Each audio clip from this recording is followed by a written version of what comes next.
Right, I'm Barry Robson, and for many years I worked on the Sydney waterfront as a wharfie, stroke docker or longshoreman. That's what we're known around the world as, but in Australia, where I come from, we're known as wharfies. And that's where I first came in contact with the deadly asbestos.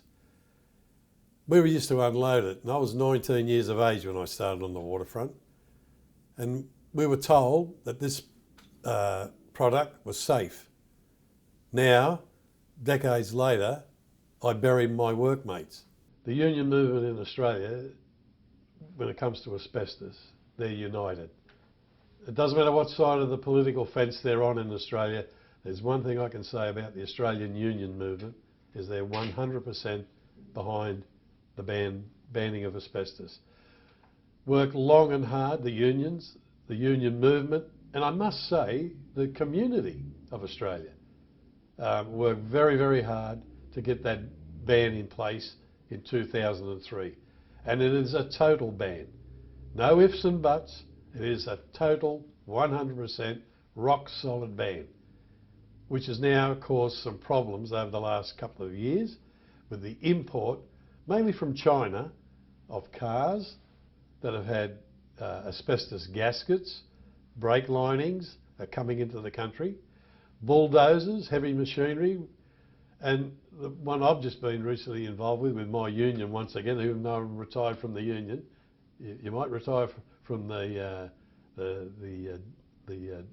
job, but you never retire from the struggle. And there was 3 tugs brought into the port of Newcastle that were built in China, full of asbestos. They're now in the process of loading them onto a ship to take them back to China. There was 8 diesel locomotives that came in, full of asbestos, and yet all these products said they didn't have asbestos. They all had clearance certificates. But the Chinese idea of asbestos, or no asbestos, is a lot different to what we insist on in Australia. So we've still got some problems there, you know. With floor tiles, came in with vermiculite all on them, as you know, got asbestos in that. But the issue of banning it totally, we're very, very strong on it. And to get the unions behind that and still supporting it, you know, and that union pressure has spread out into the community, and now the community are aware. Ultimately, it's a worker that spots, you know, for instance, the diesel locomotives. It wasn't until a mechanic got up in to have a look at them, and he realised that they were full of asbestos. 8 diesel locos. Same with the tugs. It wasn't until the workers went on board to have a look at them, they realised that there was asbestos. So and it's come up on the at the agency. It's an issue that the agency has been trying to look at and deal with. And I know the agency has had meetings with Homeland Security and Customs in Australia and trying to resolve this issue. As for the Cherry cars and Great Wall cars, I don't know who identified the asbestos in them, but instead of a recall and sending all them cars back, the solution was to put a sticker on the firewall. It's ridiculous. So there is some holes in the ban, but people are aware now, and so they look for it, you know. And as with the floor tiles, with the vermiculite on them, that obviously a tradesperson spotted that. But just recently, a builder in the construction industry went to China to get wall fittings and all of that, imported into Australia, right? And it wasn't until an old hand, an old tradesman, when he saw the sheets, that he realised that these were asbestos sheets. Now, if it had been a younger person who's never worked with them. They would have been there cutting them up, drilling them, sawing them, you see. So we've still got to keep an eye on what's coming into Australia. In all the states, we have government-run safety committees under various names, but they all mean the same. Like there's WorkSafe Victoria, and in my state of New South Wales, it's called WorkCover, and so on and so on. They're kept in these government bodies that's supposed to look after workers' health and safety. They're kept in line mainly by workers and unions. You know, I don't see the employers in Australia, you know, running around because it increases their workers' comp insurance policy and all that. But that's another issue.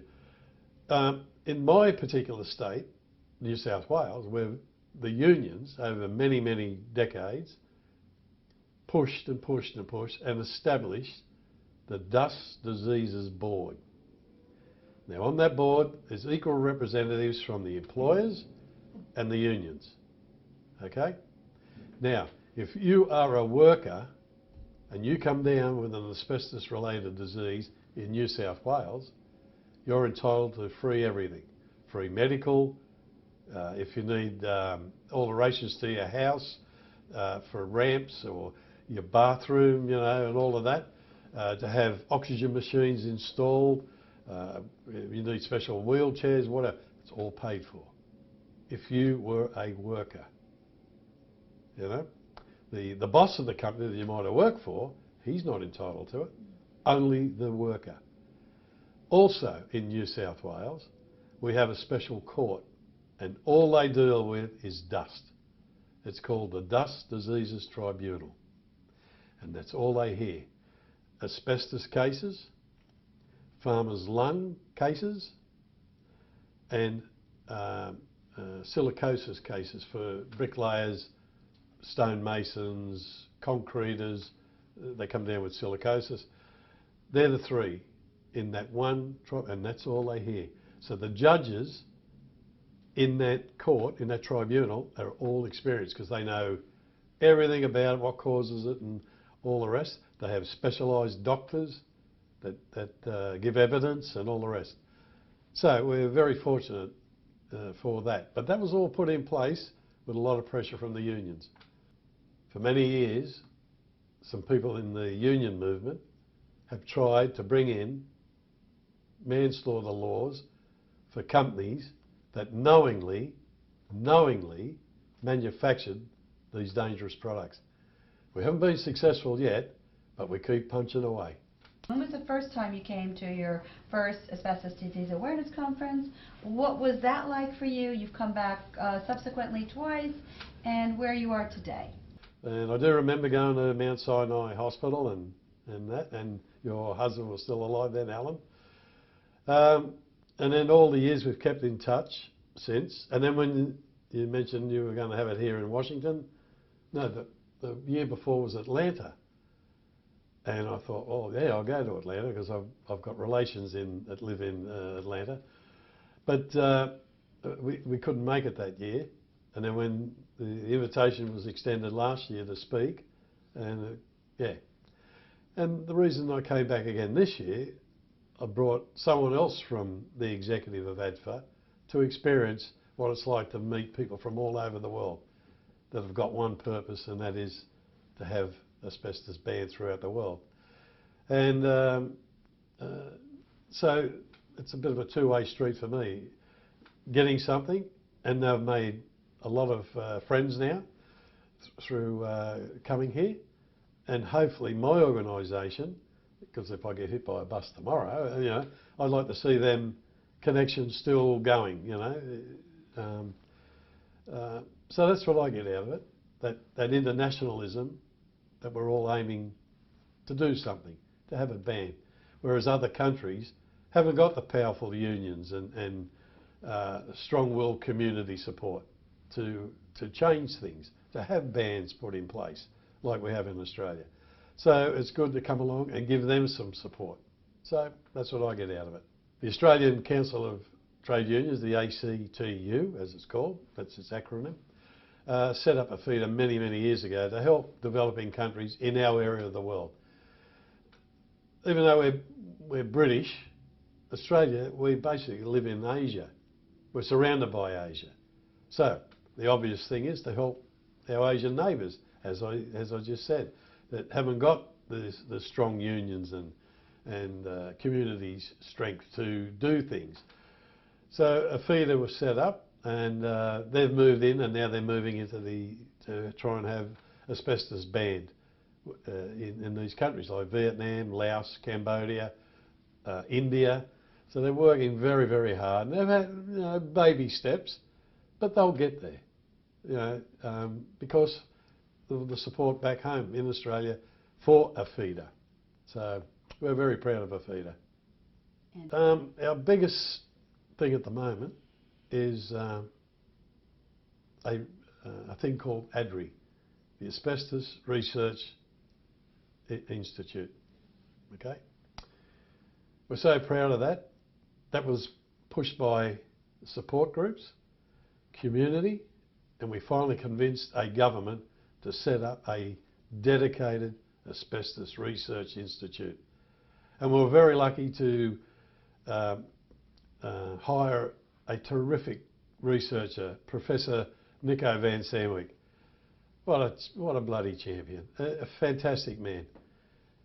And hopefully at the European Asbestos Forum, Nico's going to announce something big, something worldwide news on asbestos diseases. I'm privy to it, but I'm sworn to secrecy because I'm on the board of ADRI, the Research Institute. And with Nico's guidance and everything, some of the aims of the support groups and the unions, we can see a bit of a light at the end of the tunnel, that there's something there. And we're very proud of that. Unfortunately, we're going to lose Professor Nico. He's going to retire. We're headhunting a new leader. But yeah, Professor Nico. I can't say enough about this man. He's a kind, gentle man, and smart as a whip, and what his team under his leadership have come up with, it's world-breaking news, believe you me. We all should be singing from the same hymn page. It's no good running around, because that plays to the asbestos industry, the lobby. If we're divided, they win. They win. So all I can say is, let's get on the same page. We're all there to do, to ban this terrible, terrible man-made product. We need a man-made solution. And the man-made solution is we unite and we meet this challenge head on as one. Well, at the Rotterdam Convention, I hope that the message that's going to come out from the Australian contingent and the Australian effort that we're going to put into the convention is that positive message. If we all unite, we can beat this. We can get this banned. We've done it in Canada. We pushed that and pushed it and pushed it in Canada, and now we're starting to see India now starting to question the import of it. So it's baby steps, baby steps. So hopefully the message that by an Australian presence there is going to reinforce that global message that we can beat this thing. The dangers of chrysotile, white asbestos, and that urban myth that's being put out there by the asbestos industry for their own gain. They're saying it's safe.